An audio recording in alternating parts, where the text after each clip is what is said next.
Okay, we're officially live, streaming on YouTube and X, and of course in the Discord. Welcome everybody. We've got Intel reporting earnings, Capital One. Those are the two I'm going to go over. Intel's been flying lately, trading in the mid 50s. Got Intel on the left here, 5-minute chart. Kind of sloppy price action today with Intel, but made a nice move into the close, and here we are. Okay, so what's up, NG and Hill Bill on Discord over here? Intel reports right at 4 o'clock, so I'll go back there in a second. The forecast for the EPS is 0.08. Hey, what's up on Run? Forecast for revenue 13.3 billion. Capital One reports at 4:05 p.m. Eastern. $4.12 EPS expectation, 15.3 billion revenue. So we'll see what the data is. Okay, here's Intel on the left. Wow. Initial move is negative. Down 6% right now. Hey, what's up, Nikki? Let's see if this ends up being the real move. I think it might be. We'll see. Data just dropped a few moments ago. Let's see what we got. So far it's negative. Okay, it's coming back up a little bit, but this is a 5-minute candle. Okay, so I got the data. They did beat revenue and they did beat EPS. However, they decreased guidance, so that's what happened. Let me post this for everybody. Open up a notepad real quick. Let me put it over here. Okay, let me get the data together and then I'll post it for everyone. So they did double beat, but they decreased the guidance. Not good. That's all it takes is for them to lower the guidance, and it really doesn't matter if they beat EPS or revenue. Investors are forward looking. Let me see if I can compile this into an easy post to put in the comments. Put this here. Okay. We go ahead and post this. About over 100 people in here now. What's up, everyone? It's Thursday. One more day in the week. Okay, so Intel did double beat, but let me post the guidance now because that's red across the board, unfortunately, for Intel investors. I mean, it's been on quite a run leading up to this earnings. I mean, traded in the 20s for like a year. And who would have thought it'd been in the 50s coming up to this earnings? And let me post the guidance, and this is for the Q1 guidance. Okay, Intel Q1 guidance. Red across the board on the guidance front for EPS and revenue, at least. All right, let me post this in the Discord as well for my Discord people. Hope everyone's having a good week so far. Okay, so that's the double beat on Intel. However, here's the Q1 guidance, reduced both EPS and revenue. So investors aren't liking that at all. NG says INTC is similar to what happened to Netflix earnings. Hey, Nikki, how you doing? Yeah, Netflix, they still, let me go to Netflix chart real quick because I was talking with someone the other day, but yeah, they had earnings and negative reaction, kind of printing, the day after earnings, they did print a nice green candle. I thought it was going to reverse back up, and now today it's printing a bearish inside bar. So Netflix is not out of the woods yet. And there is a little gap up here to 87, but you know, I'm being patient with Netflix because I'm not sure the bottom's in, especially after today's candle. Bearish inside bar right there. Anyways, let me go back to Capital One. Okay, Intel's starting to come up a little bit. I don't know if this is sustainable because they lowered their guidance. Let me see if I can get some other info. Let me see if I can get some other info. And they also lowered the Q1 margin outlook. So they lowered the guidance for EPS, they lowered the guidance for revenue, and they lowered the gross margin. Came in below what was estimated. So we'll see if a bottom comes in. I mean, you know, they lowered the guidance. It's not like a huge deal because it was just for Q1. Now, if they lowered the full year guidance, 2026, it'd probably still be selling off right now. But so maybe more on a short-term looking view. Yeah, Q1 guidance was lowered, but they did still beat EPS and revenue. So we'll just have to wait on the price action and see if this in fact did just bottom out just now around 50 bucks. But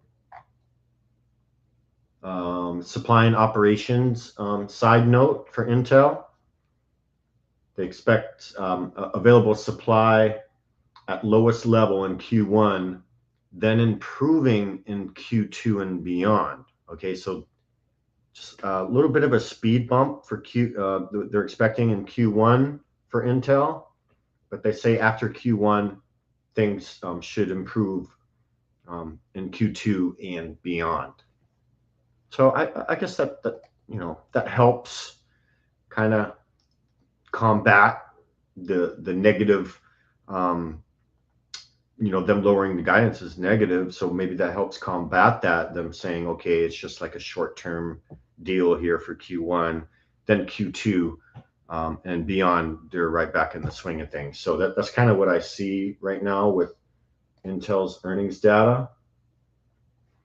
We go back intraday on Capital One, yeah, because they're getting a negative reaction as well. Look at that, all my indicators flip bearish on them.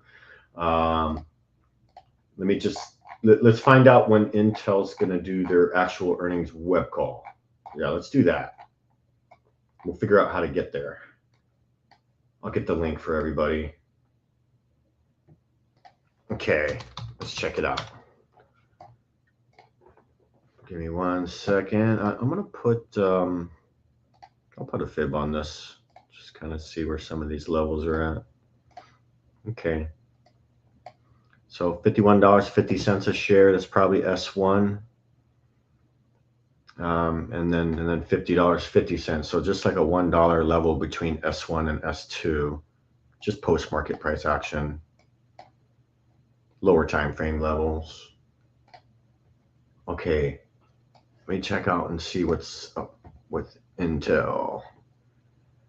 So their conference call, their earnings conference call for Intel is at 2 p.m. Pacific time, which of course would be 5 p.m. Eastern.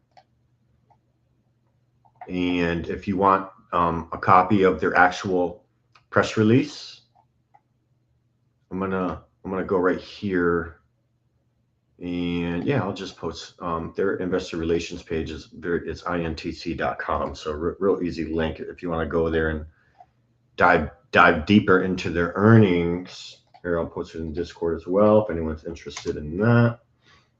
So you click right there, and then right on the home page, you'll see right on the featured area here, you got the info for their earnings web call. You see this hyperlink right here that says webcast. You click on that at 5. You know, when you're ready to go watch it at 5 p.m. Eastern, and it'll get you right there. If you want to see the press release, click Learn More. It'll open this page up. And you got a PDF document right here with the with the news release. It's 16 pages long. And also fourth quarter revenue of 13.7 billion. That is down 4% year over year. So, compared to the same time last year. So no growth on revenue in Q4 for them. That's not good. Let me see what else we got here. A couple statements from the higher ups. Lip-Bu Tan, who's the Intel CEO, he says here. Let me see if I can zoom in on this a little bit. Oh, that's better. Move this over. Okay, so he says, our conviction in the essential role of CPUs in the AI era continues to grow. We delivered a solid finish to the year. It's funny he says that when they didn't have any revenue growth in Q4. That's funny. So he probably sugarcoat this a little bit, but he said we delivered a solid finish to the year, made progress. I mean, overall, that's a valid statement, especially with the investment NVIDIA made in them. Made progress on our journey to build a new Intel. The introduction of our first products on Intel 18A, the most advanced process technology developed and manufactured in the United States, marks an important milestone, and we're working aggressively to grow supply to meet strong customer demand. And he says our priorities are clear: sharpen execution, reinvigorate engineering excellence, and fully capitalize on the vast opportunity AI presents across all of our businesses. So that was the CEO, Lip-Bu Tan, and the CFO, David Zinsner. That's the Intel CFO. He says we exceeded Q4 expectations across revenue, gross margin, and EPS. Yeah, so we already know that. They did beat EPS and revenue forecasts. But like I said, they lowered their Q1 guidance, and the CFO, says the reason that they lowered the guidance is because they expect their available supply to be at its lowest level in Q1. And then going into Q2 and beyond, it's supposed to improve. So at least the CFO is being transparent and giving a reason why they lowered the Q1 guidance. So not sure if this little selling episode it's having right now is going to be short-lived. It may be short-lived because, like I say, this whole Q1 guidance, it's going to be, that's going to be short-lived in itself, according to them. A few months from now, they'll be right back in the driver's seat. So let me see what else he says. So they gave a reason on why they lowered the guidance. And they said demand fundamentals across our core markets remain healthy as the rapid adoption of AI reinforces the importance of the x86 ecosystem as the world's most widely developed high-performance compute architecture. Then they got a breakdown of the Q4 2025 financial results: revenue, gross margin, research and development, mergers and acquisitions, operating margin, tax rate, net income. And you can see the year-over-year numbers. A lot of this is down. Gross margin's down, R&D's down, operating margin down, tax rate's down. I guess that's good. Net income, so you can dig into all this if you want. And in the fourth quarter, Intel just made a new after-hours low, by the way.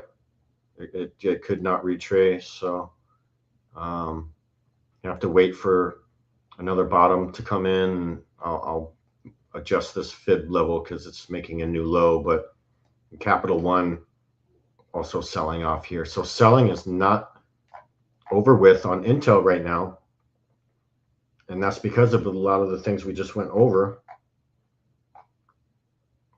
And business unit revenue and trends for CCG Client Computing Group, that's down quarter year over year for the quarter is down 7%. And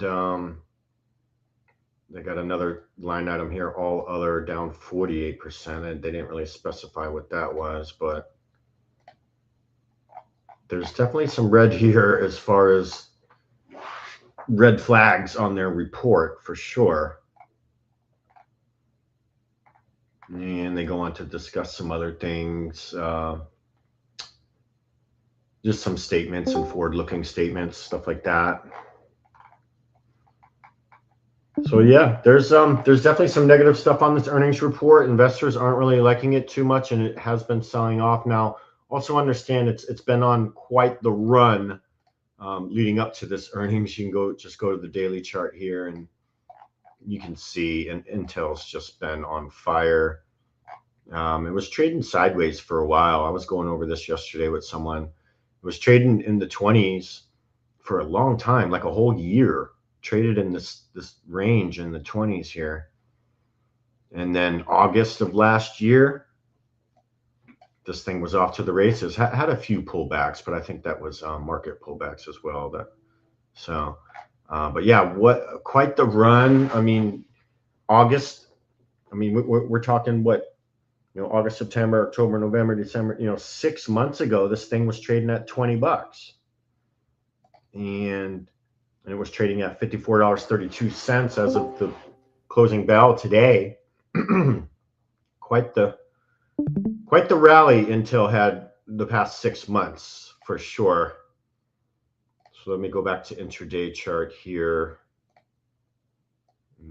See if this is maybe it's going to be the bottom, right at $50. Good mental level too, right at $50. So it's down 6.5% right now.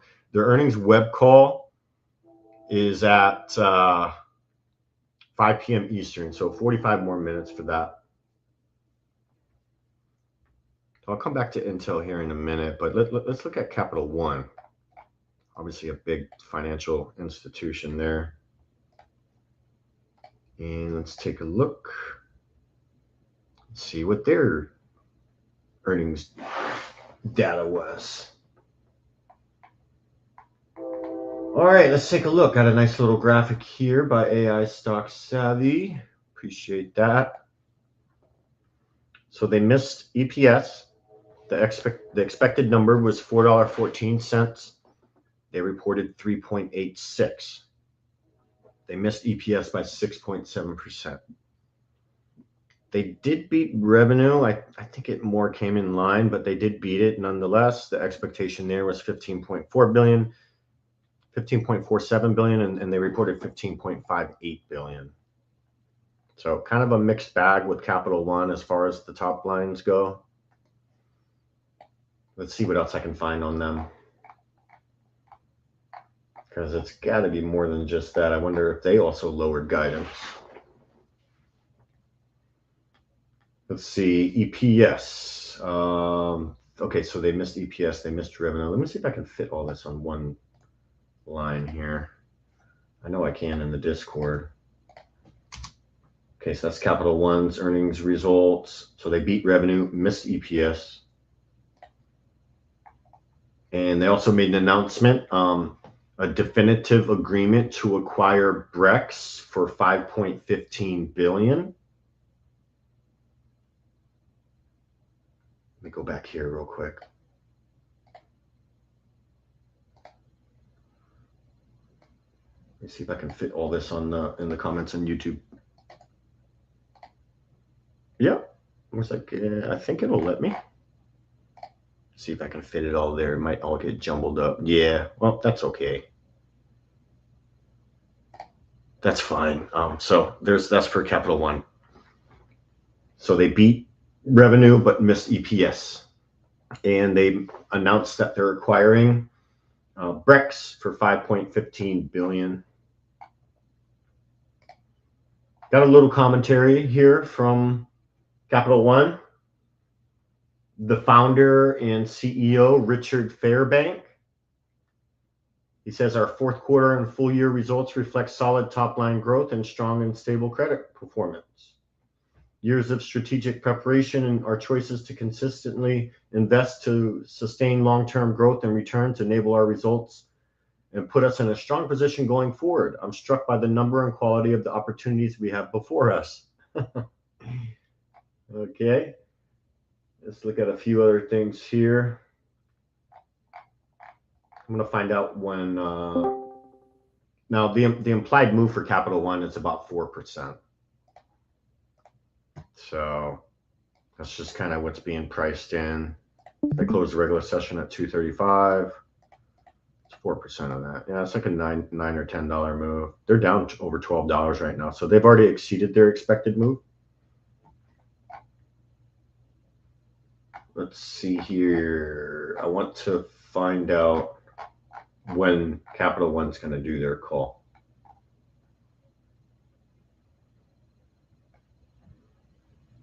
Okay. COF. Let's take a look. Intel making another attempt at a bottom around $50 a share. Okay, here's a Capital One. If you're an investor of Capital One and you're interested in their earnings web call, I will put that link in the comments as well. I'm going to put that Intel information back up about them lowering Q1 guidance because that's why Intel sold off.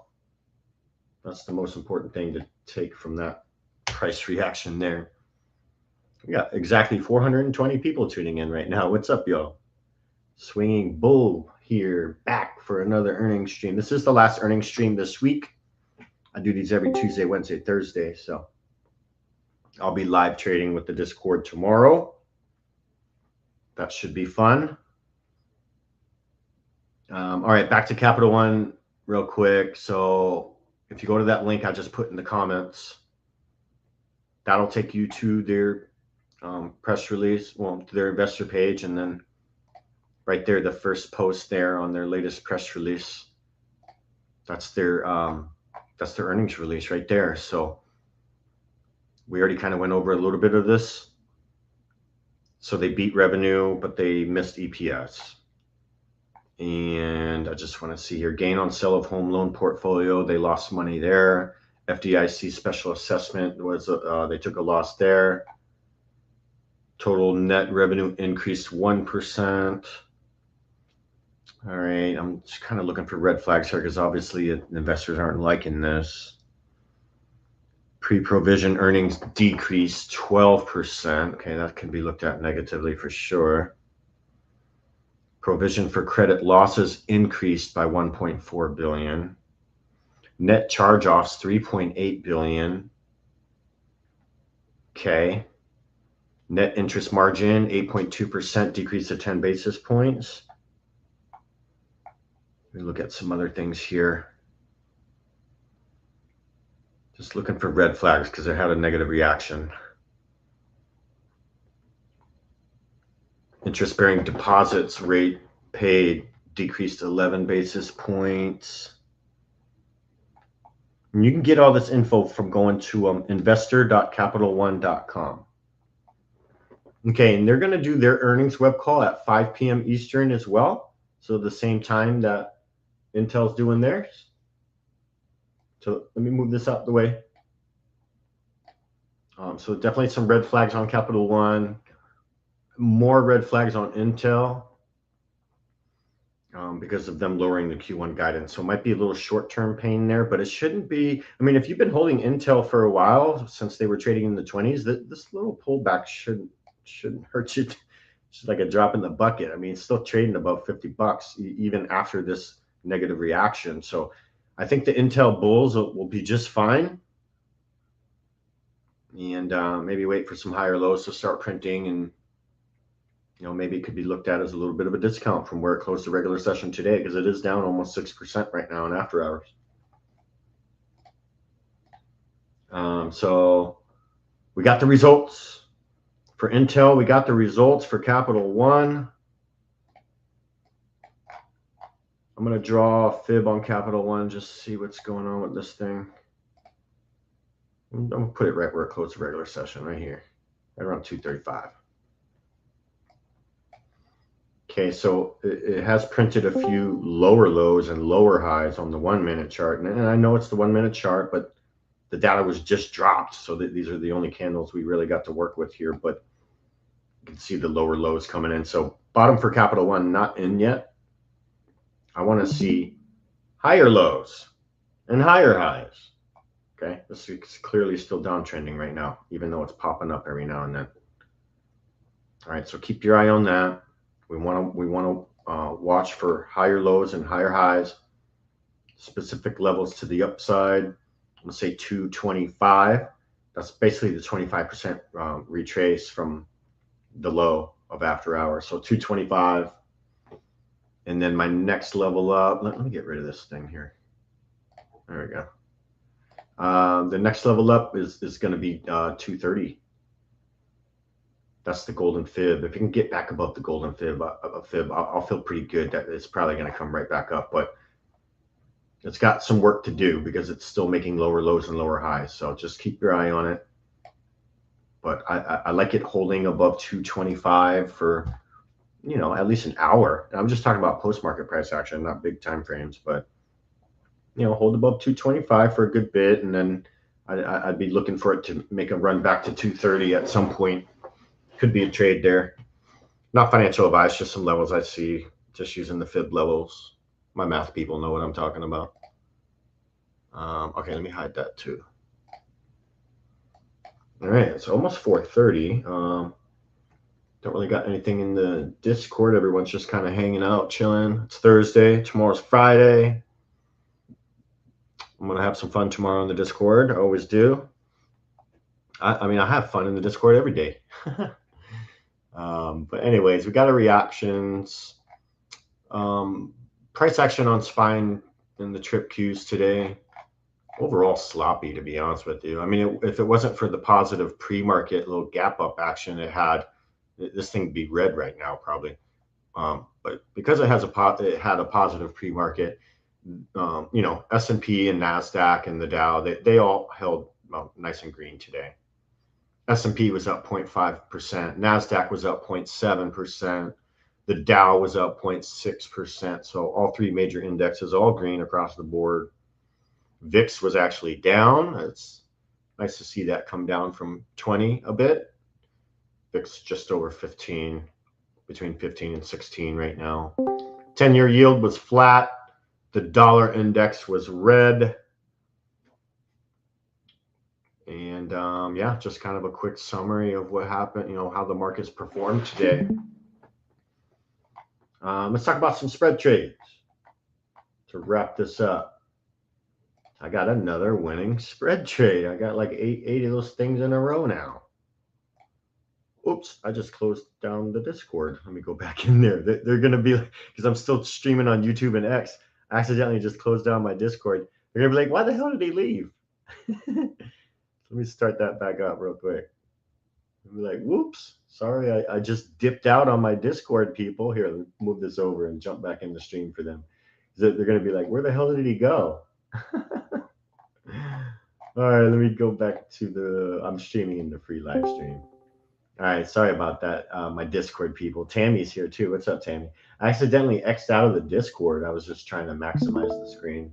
That's on me. But I'm back.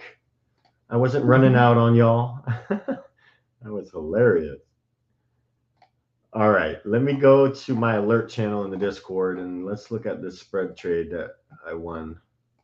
I did it on Coca-Cola. It was a sweet winner. This is just a list of my recent spread trades. So most recent one was Coca-Cola, which I closed out this morning for 85%. I'll go up there in a second. The one before that was a nice NVIDIA winner. Did a spread on SoFi, winner, Google winner, Bull winner. So that was 1, 2, 3, 4, 5, 6, 7, 8. Eight spread trade winners in a row. My last loss, I do take a loss every now and then, so I'm not sitting here. I don't lose trades, you know, because I do. It's all about risk management. Last spread trade I lost was on SPY, and that was more of a hedge trade, so I didn't even really care if that went to zero. But this was the Coca-Cola spread. I had 5 of these. Had 85% on the table today. This is what the setup looked like. It was a $1 wide spread on Coca-Cola. I sold to open the $71 put, and then I bought to open the $70 put, all on the same trade ticket, formed a $1 wide spread, and collected $18 credit for each spread. And of course, it's $100 in buying power needed while the trade's open, so that's an 18% potential return on capital. I just opened this up. Now, when I opened it, there was only 3 days until expiration. So I figure 18% in 3 days, I'm down for that. I'll take that. No problem. And ended up getting 85% of the max gain. So I opened that up on Tuesday. Yeah, the 20th on Tuesday. And then I just took profit today's almost max gain, which means I only held it for 2 days. That was the Coca-Cola spread winner I just had. This was a wheel strategy trade I did on UMAC. I tied up 2,400 in buying power, ended up profiting $472 once my shares got called away for a 19.6% return on capital in 3.5 months. So I'm happy with that. It's like almost 20% a quarter. I'll take that. Shit, I'll take that any day. And here's the actual trades that I did. Obviously, alert these in real time to my Discord members. So if you want these trades in real time, you got to join the Discord. This was a NVIDIA spread. Got 77% on that. This is the setup on that one. NVIDIA was trading at 184.72 at the time. This also was only a 3-day expiration. I think volatility was a bit high when I did it, when I opened it. And when volatility is high, the expiration date on my spreads are typically short time frame. Because, you know, if VIX is, you know, over 20, we're expecting big price swings. And I don't want to be tied, you know, I don't want my expiration dates to be super long when volatility is high. When volatility is high, I'd rather get in, get my money, and get out. You know, and then I can reassess and see the market for what it actually is while I'm sitting on the sideline in between trades. Now, if you're in an option trade, and you know, I'm more specifically talking about spread trading. I'm not talking about naked options. That's a whole different animal. But specifically a spread trade where you're tying up buying power, which would be, you know, the width of the spread, and volatility and VIX is real high, like 20 or above. I don't like being tied to those things for a month or two. You know, I'd rather just, you know, maybe a week or two, you know, get in, get your money, get out. But this NVIDIA spread paid 22% return on capital and got 77% of that. So that was good. And then the spread trade before that was on SoFi. That was a nice winner there. All these trades are from this month. So I alert like 1 to 2 spread trades a week. So we always got something going on. And then my wheel strategy trades, I usually have 4 to 6 open wheel trades going at one time. So if you add up all my wheel trades and all my spread trades, I mean, you know, I'm doing like, you know, 10 trades a month easy. I'm a swing trader. You know, the bulk of my capital goes into swing trading and writing contracts. I do day trade for fun. It's just a little bit amount of my money, you know, maybe like it's, you know, I have my Schwab account has a few $1,000 in it and I'll day trade with that. But the bulk of my capital is going into writing contracts, being on the selling side of the opening transaction. That is where I make my money. That's where I thrive. And that's kind of where I live, right? And that's just the most consistent, I think it is the word in bold there. It's the most consistent profitable strategy that I've traded over the years, and it's my bread and butter. Here's a Google spread I did. So as you can see, I like to trade the blue chips. You know, I'll do spreads on the blue chip, NVIDIA, Google. What are some of the other ones here? Let me just go back to my list. Yeah, Disney. I'll trade spread on that every now and then. SPY, Tesla. You know, so I like trading the bigger stocks. You know, when I do my spreads, every now and then I'll do one on a smaller stock like SoFi and Bull and Mara. I do well trading those, so I don't mind that. So that, let me go back to the Google spread. Yeah, here's the Google spread. So this was another winner. How much did I get on that? 72% on that one. And this one was actually a $2.50 wide spread. So you need 250 bucks in buying power for that one. Google was trading at 314.56 at the time. You can see that there's only 10 days to expiration. So another short hold there. You know, it's not a trade I'm married to, right? And it was trading at 314 and some change, and did some technical analysis on the chart. Obviously, you don't need to do any fundamental research on Google. It's a blue chip. It's a good company. So it did some technical analysis with the volume profile and price action, and just some areas of interest where lots of volume, you know, certain levels where lots of volume has come in at that obviously was a level of interest to a lot of traders and investors. And at the time, I spotted the 310 level, and it worked out great. So I sold the 310 put, sell to open. So I'm technically short the put. That's why it's neutral to bullish. Just because I'm trading puts doesn't mean I'm bearish, okay? So 310 put, sell to open, and then the 307.50 put, buy to open, all on the same trade ticket. You do need a margin account to trade spreads. You're not actually using margin. As long as you have settled cash to cover the width of the spread, you're not actually using margin. Just the broker's going to require the margin, so you get the buying power reduction, the buying power needed reduction to sell that short put. That's all it is. And they'll use the margin account, and they'll take the long leg and form the spread for you. But as long as you have settled cash to cover the width of the spread, you're not actually using margin. Just want to clarify that. All right. So this spread was 250 wide. So everything in the options world is times 100. So 2.50 wide times 100 means you need $250 in buying power for one spread. And these spreads paid 71 bucks each. I collected on this. I think I did like four or five of these things, but 71 divided by 250, that's a 28% return on capital in only 10 days or sooner, right? Because I don't typically hold these to expiration. You know, as soon as I get some nice gains quickly, I'm out of the trade. You know, I'm pocketing that profit.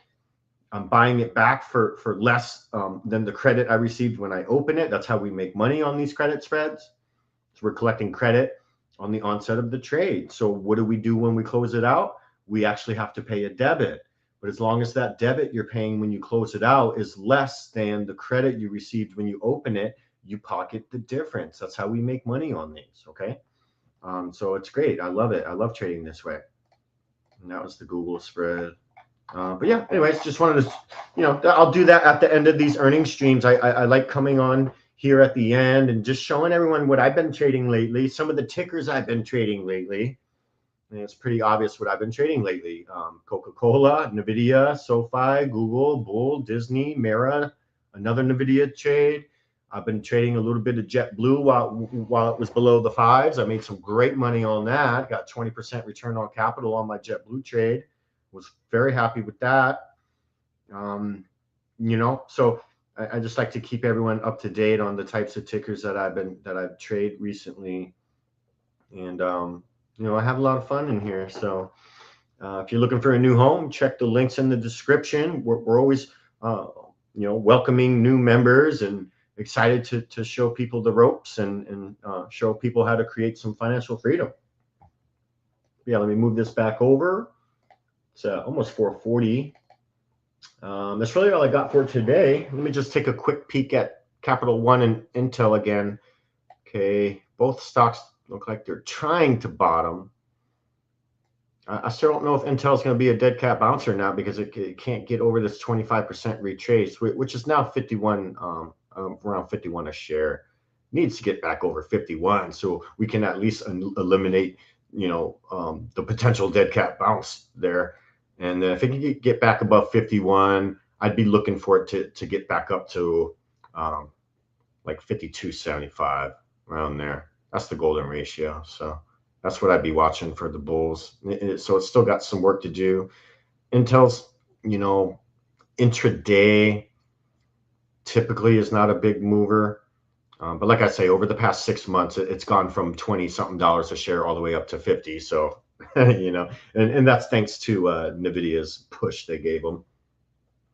But yeah, anyways, that's really all I got for today. If you enjoyed the content, give me a follow on X. I've been trying to build my X account. The handle is SwingingBull_1. I do post trade ideas on my X account. So if you want some free trade ideas, just go over there. And I'll post a bunch of other content on there as well. But yeah, I hope everyone enjoyed. I hope everyone has a great night. Until next time, this is the Swinging Bull with PB Alerts. And I'll see everyone in the very next stream. Cheers.